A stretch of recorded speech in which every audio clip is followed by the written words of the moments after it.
ये डिबेट हो भी क्यों रही है?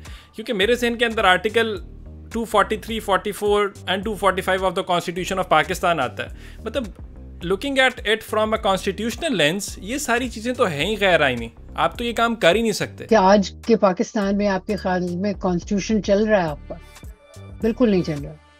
We are living under what I call hybrid martial law. कहाँ कहाँ पे ये लोग हैं, कितना केयरफुली सटल वे के अंदर ऑपरेट कर रहे हैं, and at the same time auditing कैसे होती है? ये सवाल आप करें, आपका सवाल गलत है। ये करें कि कहाँ कहाँ नहीं है। Oil and gas, road construction, toll tax, education sector में ये है, आईटी में ये घुसे में है, insurance, banking, airline, real estate, fertiliser manufacturing, cement manufacturing, दलिया भी ये बनाते हैं, नील धोने का जो कपड़ों में लगाया जाता है वो भी ये बनाते हैं, इनके पेंट्स भी बनते हैं, इनके जूते भी बनते हैं। तो कौन सा सेक्टर है जिसमें ये ऑपरेट नहीं करते? द आर्ग्यूमेंट इज प्रेजेंटेड कि इट इज़ नेसेसरी, और सिंस पाकिस्तान की जियो स्ट्रेटेजिक लोकेशन जो है वो इतनी वॉलेटाइल है, तो हमें तो भाई मजबूरी है हमारी, हमें इकोनॉमिक माइट इनको प्रोवाइड करना ज़रूरी है देना। प्रोफेशनल मिलिट्रीज ये तमाशे नहीं करते। अब ये जो हमें बताते हैं कि जी नहीं देखे ना, वो तो अबाउट 2% है, 2.5% है जीडीपी का डिफेंस बजट, उसमें आपके पेंशन्स तो इंक्लूड नहीं करते। ये सारा बोझ पाकिस्तान की मईशत उठाती है, इकोनॉमी उठाती है। अगर पाकिस्तान की इकोनॉमी कोलैप्स की तो ये भी कोलैप्स करेंगे। बिस्मिल्लाहिर्रहमानिर्रहीम, हेलो अस्सलाम वालेकुम एवरीवन। कैसे हैं आप लोग? ठीक ठाक हैं? Once again welcome you all नार की एक और ख़ास एपिसोड। Today I have with me doctor Ayesha Siddiqa. Everybody knows about her, so तारुफ की मोहताज तो नहीं है। She is a very special woman because Pakistan की जब मिलिट्री की बात की जाती है तो एक नो गो एरिया है, और उनके जो इकोनॉमिक इंटरेस्ट की जब बात करते हैं तो वो तो आप कर ही नहीं सकते भाई, इस पर बात नहीं कर सकते। She is that daring woman जिसने इस पर पूरी किताब छाप दी। मुशर्रफ दौर के अंदर बहुत से लोगों ने इनको रोकने की कोशिश भी की कि डोंट गो दिस वे, मतलब this is a no go area, but she did. और she is the author of many other books as well. But military inc जो है एक ख़ास किताब है जिसको पाकिस्तान में बहुत ज़्यादा हाइप मिली, हाईलाइट किया गया उसको बहुत ज़्यादा। मिलबिज़ इनकी टर्मिनोलॉजी जो है इन्होंने इंट्रोड्यूस कराई। मिलिट्री के जो इकोनॉमिक एस्पेक्ट्स होते हैं, बिजनेसेस होते हैं, प्लस उनका कंपैरेटिव एनालिसिस किया दूसरे ममालिक के साथ पाकिस्तानी आर्मी का। So very happy that she has taken out time for our selves. नार पे आज डॉक्टर आयशा सिद्दीका मेरे साथ मौजूद है। Ma'am, thank you so much for your time. जनाब शुक्रिया बुलाने का, thank you so much. Ma'am, military Inc, everybody in Pakistan, अगर किसी ने उसके बारे में पढ़ा नहीं भी है तो they know about it, because that was the one book जिसने स्पेसिफिकली मुशर्रफ एरा के बाद से वो काम करने की कोशिश की जो कि बड़ा डिफ़िकल्ट था। Obviously highlighting the military of Pakistan economic aspect, और आपका एक जो उसके अंदर सारा नैरेटिव था, जो रिसर्च थी, that's pretty what do you say, ironic भी, एस्टॉनिशिंग भी, और शॉकिंग भी। ठीक है, but it is there. So to begin with, Pakistan की मिलिट्री जो है इट फंक्शंस, अगर हम देखें as a security force obviously yes, but as a corporate empire as well. What do you have to say about it? देखिए, फौज का there's a huge economic role, and just for a second, if I can divert for your audience, just to market my own work, तो इससे पहले जो मेरी किताब थी वो है Pakistan arms procurement and military buildup 79 to 99, right. जिसमें मैंने इनकी जो प्रोक्योरमेंट डिसीजंस थे इस पीरियड के वो सारे स्टडी किए थे। And that in itself is also an original work.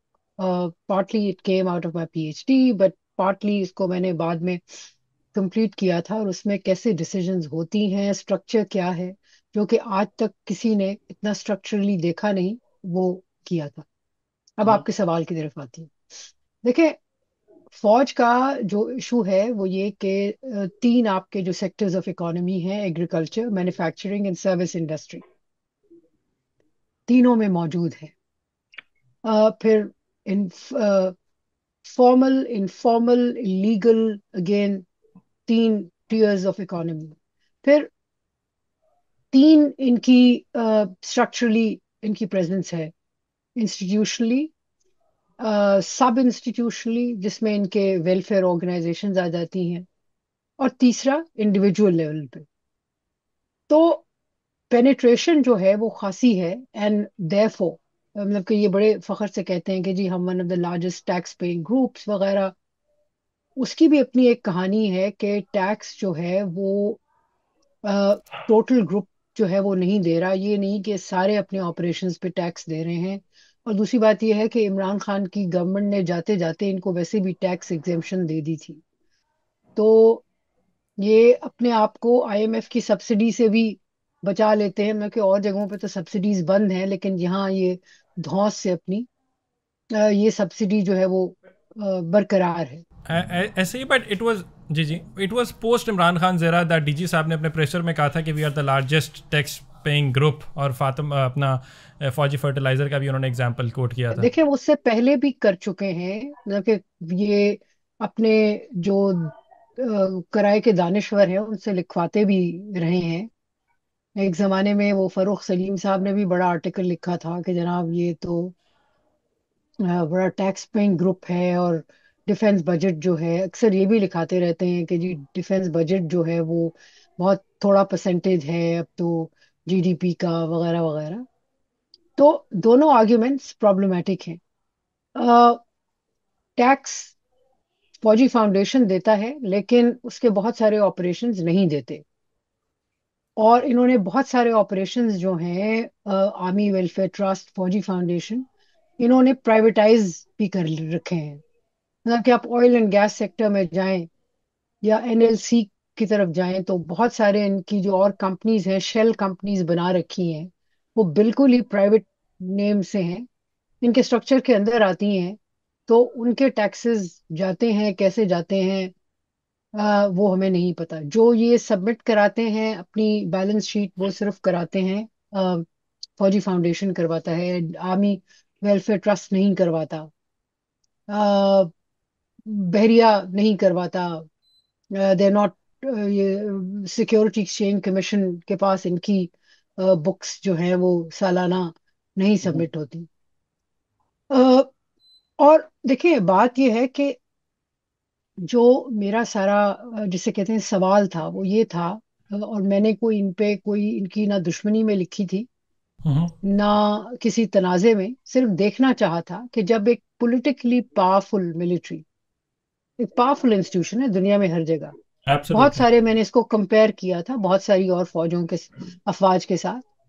फिर मैंने पाकिस्तान की केस स्टडी ली थी मिलिट्री इंक में, और ये देखा था कि अगर एक पॉलिटिकली पावरफुल इंस्टीट्यूशन इकोनॉमी में एंगेज करता है, नेशनल इकोनॉमी में, तो उसका इम्पैक्ट क्या होता है इनकी अपनी प्रोफेशनलिज्म पे, इनके अपने इंस्टीट्यूशन पे, मुल्क की पॉलिटिक्स पे, मुल्क की इकोनॉमी में प्रेशर्स बिल्ड होते हैं।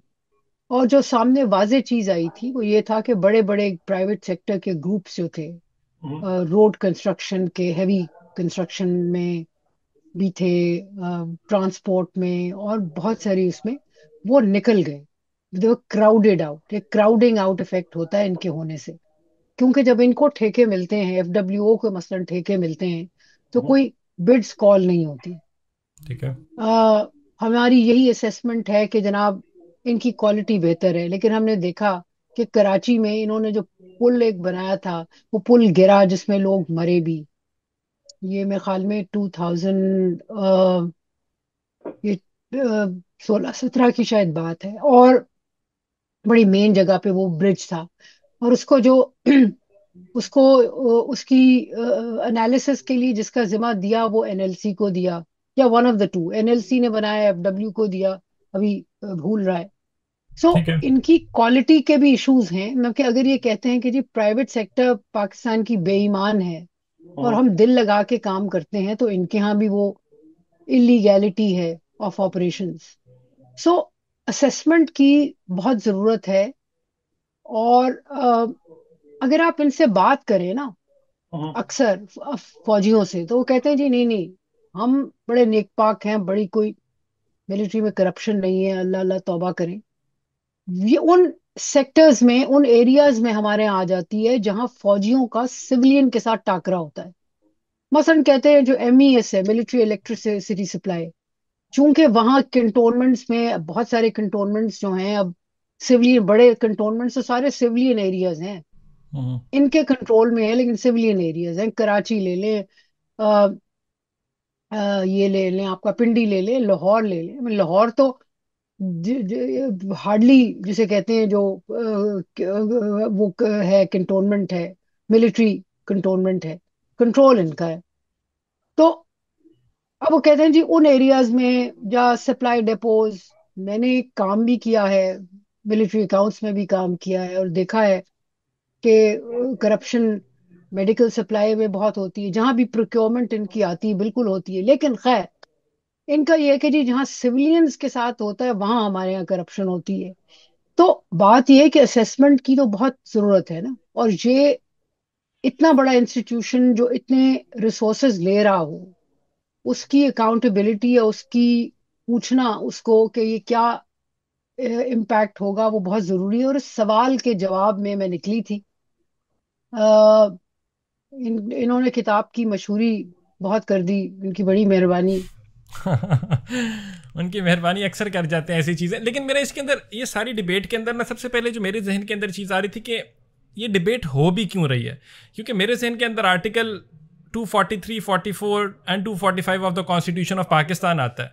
मतलब looking at it from a constitutional lens, ये सारी चीज़ें तो हैं ही गैर आईनी। आप तो ये काम कर ही नहीं सकते। किस हद पे कर रहे हो, क्या एक्सटेंड पे कर रहे हो, that's a second debate, secondary debate. No, बिल्कुल सेकेंडरी डिबेट है। लेकिन देखे ना, ये तो कॉन्स्टिट्यूशनल से बहुत आगे चले गए हैं, क्योंकि आज के पाकिस्तान में आपके ख्याल में कॉन्स्टिट्यूशन चल रहा है आपका? बिल्कुल नहीं चल रहा। We are living under what I call hybrid martial law, जिसमें आप एब्सोल्युटली। मार्शल लॉ कह नहीं रहे, लेकिन है सही। It has been the same throughout. और बात यह है जी कि रीजंस ये अपने निकाल लेते हैं। उनके जनरल आसिफ गफूर जो फॉर्मर DGISPR थे, उन्होंने किसी को कहा कि जनाब ये जो खातून एतराज करती हैं कि हमारे बिजनेस इंटरेस्ट हैं, तो उसकी वजह यह है कि अगर कभी इकोनॉमी मुल्क की कोलैप्स कर जाए तो फौज को, एक इम्पोर्टेंट इंस्टीट्यूशन है, इसको सस्टेन करने के लिए। ऑटोनमस रहे वो। पहली बात तो ये है कि Pakistan is a large economy, it's a large country, large population. बुरे हालात बिल्कुल जरूर होंगे, हम्म। लेकिन यूं इकोनॉमी कोलैप्स नहीं करेगी। और दूसरी बात यह है कि अगर इकोनॉमी पाकिस्तान की कोलैप्स की तो ये नहीं चल पाएंगे। उसकी वजह यह है कि सारा बोझ पे एंड पेंशन से लेके, अब ये जो हमें बताते हैं कि जी नहीं देखे ना, वो तो अबाउट 2% है, 2.5% है GDP का डिफेंस बजट, उसमें आपके पेंशन्स तो इंक्लूड नहीं करते ये। पेंशन्स इन्होंने मुशर्रफ के जमाने में अ, शौकत अजीज ने वो उठा के सिविलियन उसमें डाल दिए थे। बहुत सारी चीजें हैं जो कि ऑफ बजट फाइनेंसिंग होती है, मतलब कि और खातों में वो डाल दी जाती है। हमारे यहाँ तो अभी क्लैरिटी भी नहीं है कि डिफेंस बजट का कौन सा हिस्सा सिविलियन बजट्स में है। वो अगर हम डालेंगे तो इंक्रीज करेगा, जाहिर है। तो ये सारा बोझ पाकिस्तान की मईशत उठाती है, इकोनॉमी उठाती है। अगर पाकिस्तान की इकोनॉमी कोलैप्स की तो ये भी कोलैप्स करेंगे। दूसरी बात ये है कि इनके जो बिजनेस वेंचर्स हैं वो उनका हेड टू टेल रेशो क्या है, ऊपर से कितने टॉप हैवी हैं, जर्नैल बिठाए हुए हैं और लले तलले बड़े हैं, उसकी कॉस्टिंग क्या है, ये तो किसी को पता भी नहीं है। कितने एफिशिएंट हैं, एफिशिएंसी इनकी क्वेश्चनेबल है। तो अगर इतने एफिशिएंट होते, दूसरी बात ये है कि इतना इनका ये प्रॉफिट जनरेट नहीं कर रहे। लेकिन ना, हम कई दफा हंसते हैं कि देखो जी, IBM या एप्पल का जो नेट रिटर्न है या उनका प्रॉफिट है वो इतना है कि पंजाब के से पाकिस्तानी पंजाब के बजट से ज्यादा है, सालाना बजट से ज्यादा, या पाकिस्तान के बजट से ज्यादा है, या कई अफ्रीकन ममालिक के बजट से ज्यादा है। तो इन कंपनीज की वो वाले हालात तो नहीं है कि हम कहें जी ओहो ये तो इतना प्रॉफिट अर्न कर रहे हैं कि ये शायद मुल्क को सस्टेन कर सकें या अपने आप को सस्टेन कर सकें। तो ये बहाने हैं एक चीज को चलाने के लिए, अ, अपने वेलफेयर का ये कहते हैं। सो ये कब की बात है, जो सेकंड गवर्नमेंट थी मियां नवाज शरीफ की, तो उसमें इनके बड़े, चूंकि लीकेजेस हैं, इनके प्रॉब्लम्स हैं, तो तब मियां नवाज शरीफ की गवर्नमेंट ने इनको मशवरा दिया था कि भाई ऐसा करें, अ, आप ऐसा करें कि ये मेरे ख्याल में 90s की गवर्नमेंट में, जो 99 में जिसको फारिग किया गया, हम्म। तो उस गवर्नमेंट ने मशवरा दिया था कि भाई आप आपस में मर्ज हो जाएं, न कि AWT को फौजी फाउंडेशन में मर्ज कर लें। इतने आप फाउंडेशंस ना रखें, न कि इतने पैर ना फैलाएं। तो आपकी, ताकि मीट हो जाए आपका भी। इन्होंने कहा जी ना ना, गले पे, गर्दन पे अंगूठा दे के AWT को सब्सिडी चाहिए थी, तो सब्सिडी 5 बिलियन रुपीस की दिलवाई नवाज शरीफ गवर्नमेंट से, मशवरा नहीं मांगा। तो ये basically image, ego and benefit of a few at the top.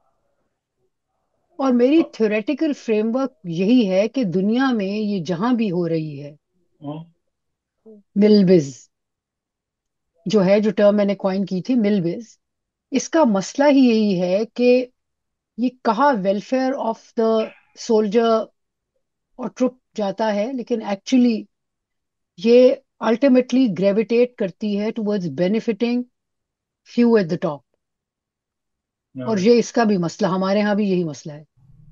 और मिल बेस के ऊपर हम ज़रूर आएंगे, एंड इसका जो हम कंपैरेटिव एनालिसिस है with the rest of the world वो भी करेंगे. But before that, since you coated the business ventures over here, for the information of the audiences, if you could elaborate on that, कहाँ पे ये लोग हैं, कितना केयरफुली सटल वे के अंदर ऑपरेट कर रहे हैं, and at the same time auditing कैसे होती है, मतलब how is that, how does that work?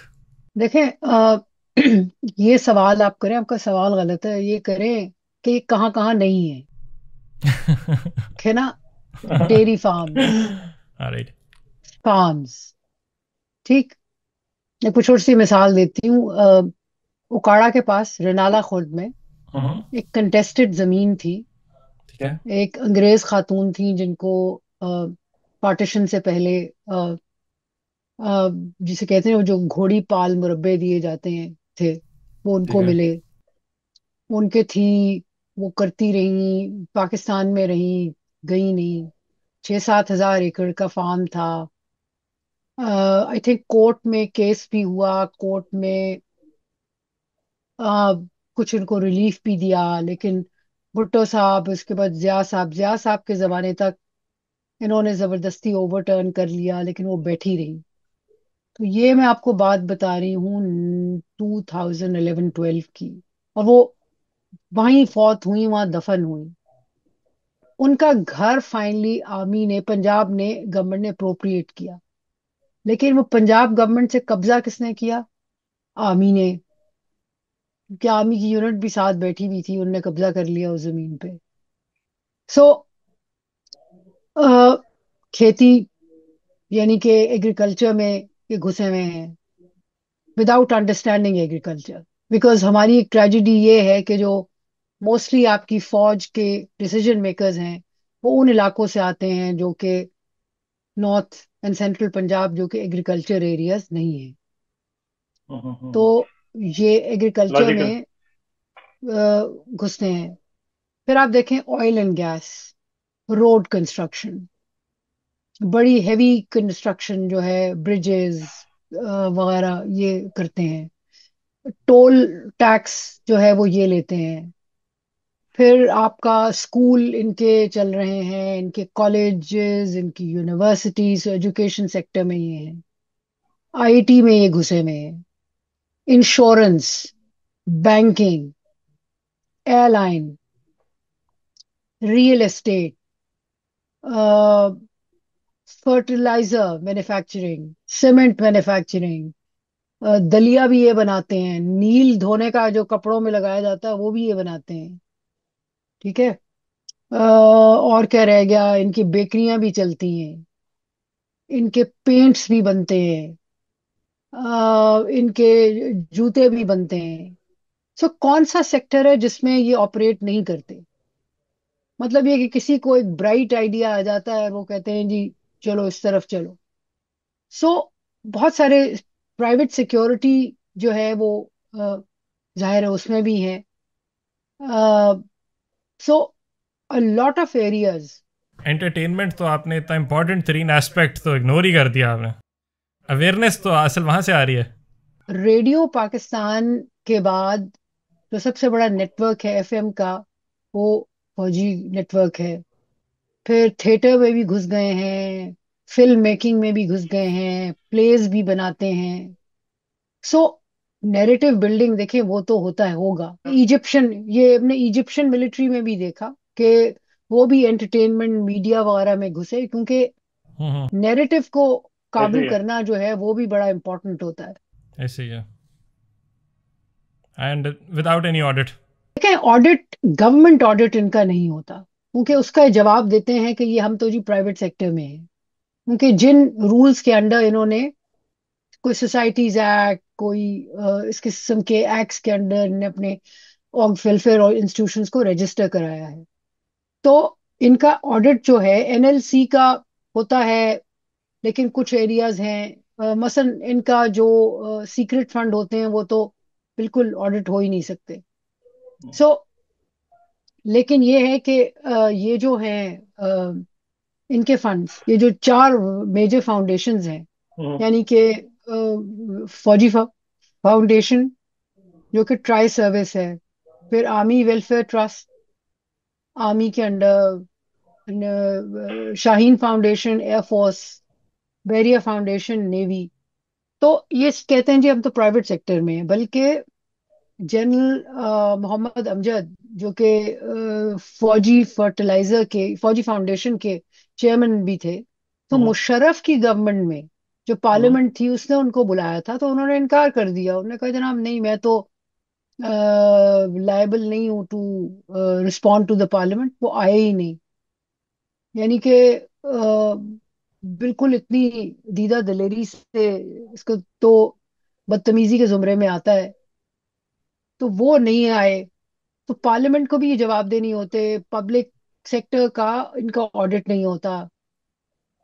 Private sector से ये करवाते हैं, तासीर हादी कंपनी से एक जमाने में करवाते थे। देखें, प्राइवेट, हमारे यहाँ जो चार्टर्ड अकाउंटेंट फर्म्स हैं वो आपको पेपर्स फज भी कर देती है। सो वो देखते हैं, उनके पैसे लगे हुए होते हैं, वो देखते हैं कि भाई जहाँ उन जिसने जो कहा उस हिसाब से आपको बना देते हैं तस्वीर। So that's not reliable. तो ये टेक्निकली अपनी ऑडिट करवाते हैं प्राइवेट चार्टर्ड अकाउंटेंट से, but it comes to nothing. When it comes to nothing. Milbus का कंपैरेटिव एनालिसिस अगर हम करें, ओवरऑल देखें, do you think it's necessary? मतलब आर्ग्यूमेंट तो यही प्रेजेंट किया जाता है ना कि जी हम आईडीएफ की बात कर लें, वो भी करते हैं, सीआईए की बात कर लें, they are also present, Egypt का तो आपने खुद ही मेंशन कर दिया। So examples are given across the world. कोशिश की जाती है चाइना की बात भी की जाए 90s वाली, और हम साथ ही साथ टर्की की मिसालें भी दी जाती हैं। So the argument is presented कि इट इज़ नेसेसरी, और सिंस पाकिस्तान की जियो स्ट्रेटिजिक लोकेशन जो है वो इतनी वॉलेटाइल है, तो हमें तो भाई मजबूरी है हमारी, हमें इकोनॉमिक माइट इनको प्रोवाइड करना ज़रूरी है देना। क्या is that the case? Because हम इसमें कॉन्स्टिट्यूशन अब निकाल दिया, हमने भुला दिया कि कॉन्स्टिट्यूशन हमें क्या बताता है, बिकॉज कॉन्स्टिट्यूशन कंप्लीटली इसके ऑपोजिट चीज़ें बताते हैं। But let's be honest, like we discussed earlier, constitution की कोई हैसियत वक़्त वैल्यू पाकिस्तान जैसे मुल्क के अंदर तो है नहीं। तो फिर ओवरऑल हम देख लेते हैं कि अगर नहीं है कॉन्स्टिट्यूशन, और अगर हम comparative analysis with the rest of the world करें, इज इट दैट मैंडेटरी?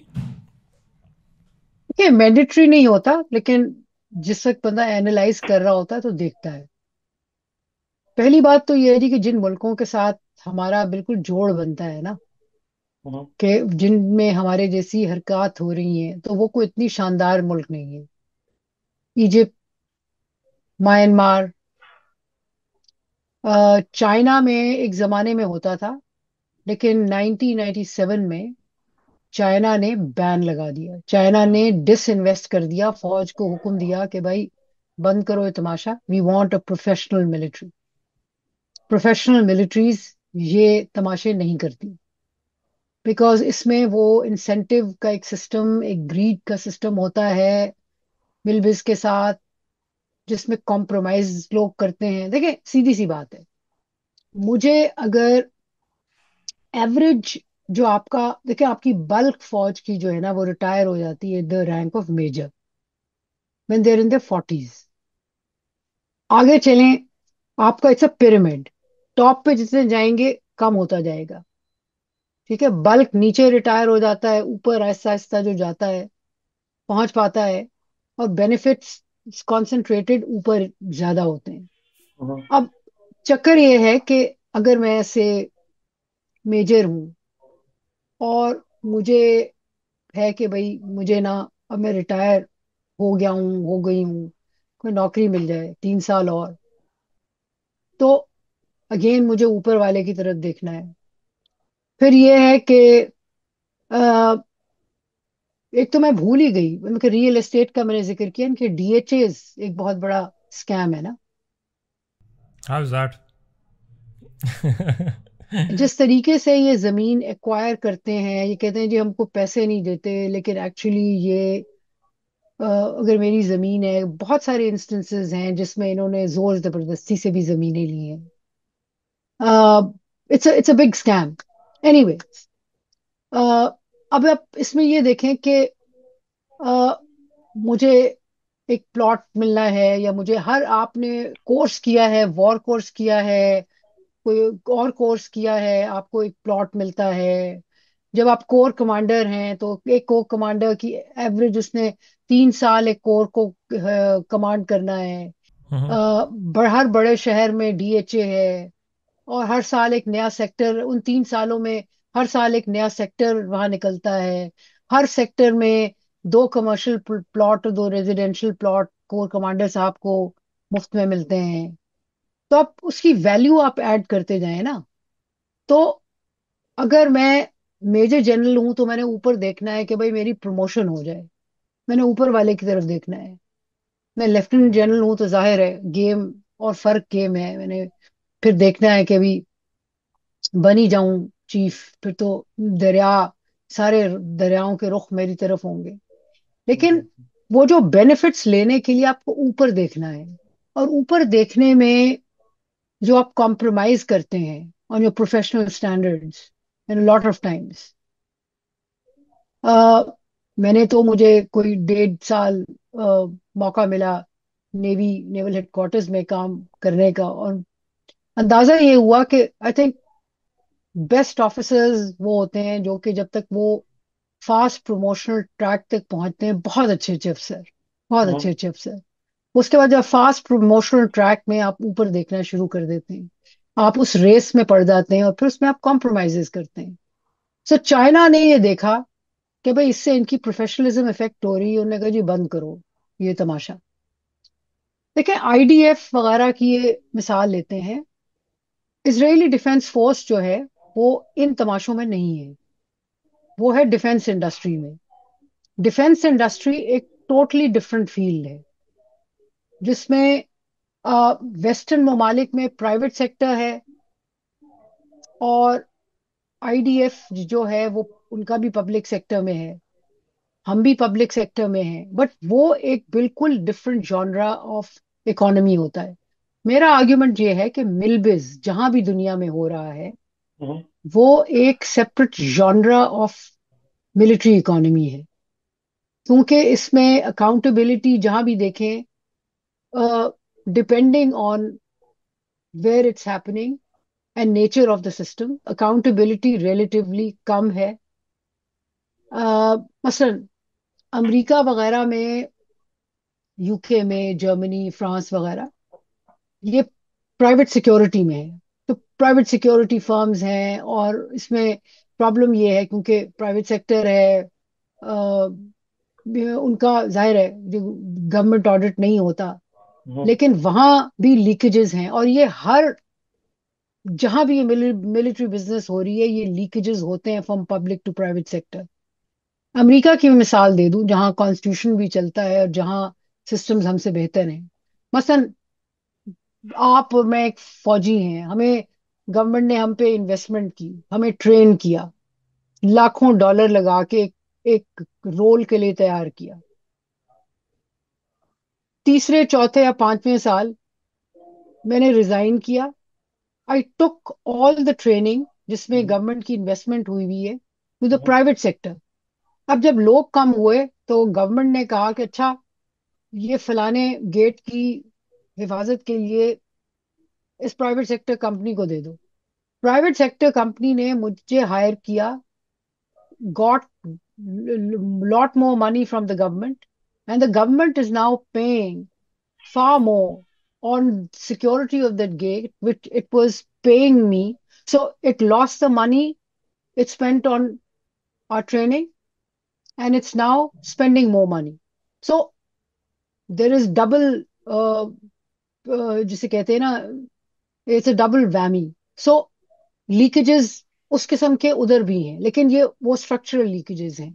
हमारे यहाँ तो हिसाब किताब बिल्कुल मुख्तलिफ हो जाता है ना। और भी खुला, बिकॉज जहाँ कॉन्स्टिट्यूशन वीक है, जहाँ डेमोक्रेसी वीक है, जहाँ इंस्टीट्यूशनल ब्रेकडाउन है, इंस्टीट्यूशंस वीक हैं, वहाँ लीकेजेस बहुत बढ़ जाते हैं, वहाँ नुकसान ज्यादा हो जाता है।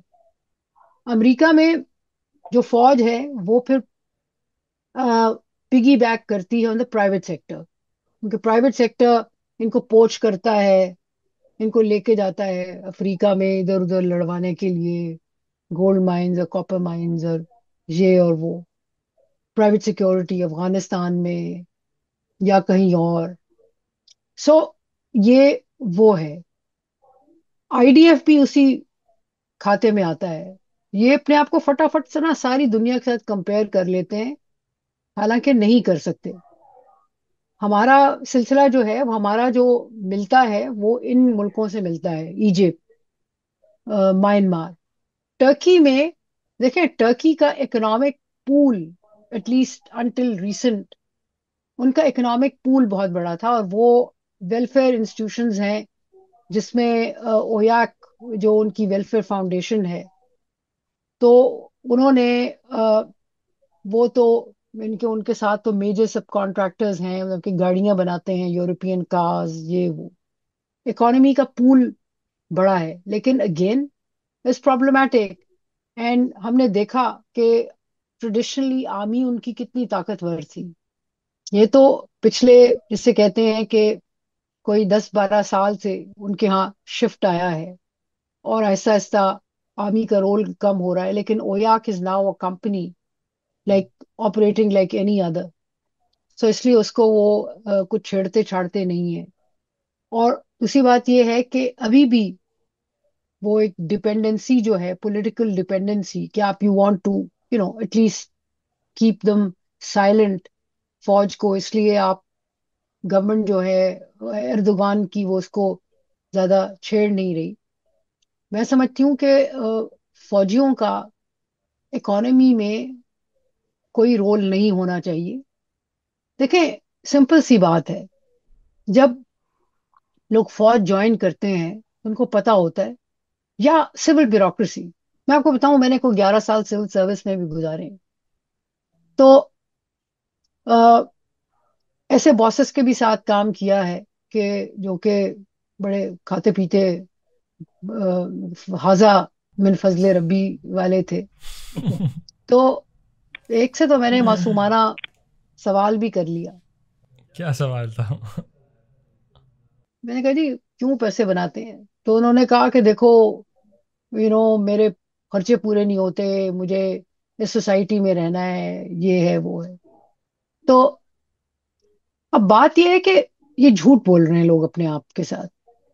गवर्नमेंट आपको ये नहीं कहती कि जब आपको नौकरी दे रही होती है कि भाई कोई बहुत रिसोर्सेज के दरिया बह रहे होंगे, नहीं बह रहे होते। आपको पता है कि आपका पे स्केल क्या है। जब मैंने सिविल सर्विस ज्वाइन की थी, आई रिमेम्बर कि प्रोबेशन के दौरान हमारी टेक होम सैलरी होती थी 1800।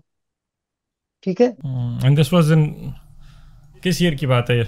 हम्म। ये 88-89 की बात। अरे, अरे। 1800 में अ, एक तो अल्हम्दुलिल्लाह मुझे घर से तकलीफ नहीं थी, तो 1800 पॉकेट मनी लगती थी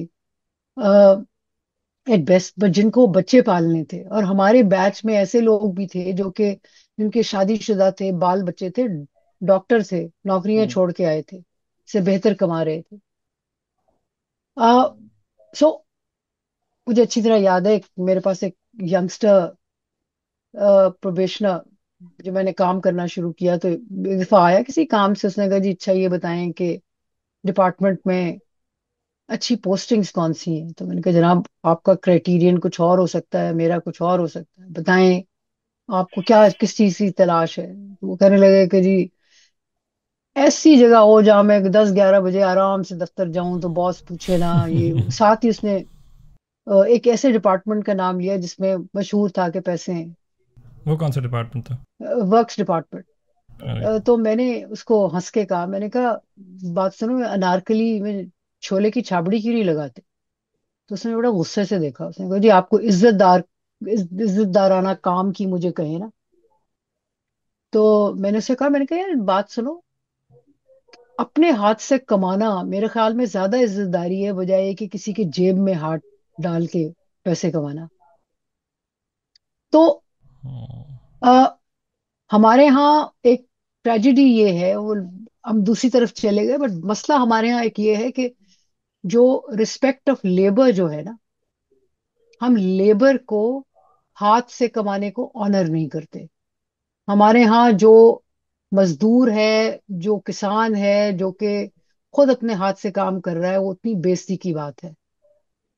हम जब हमारे यहाँ हम अपने जो खाते पीते घरों में हम अपने बच्चों को ट्रेन करते हैं कि नौकर से काम करवाओ, हम मुलाजिम रखते हैं।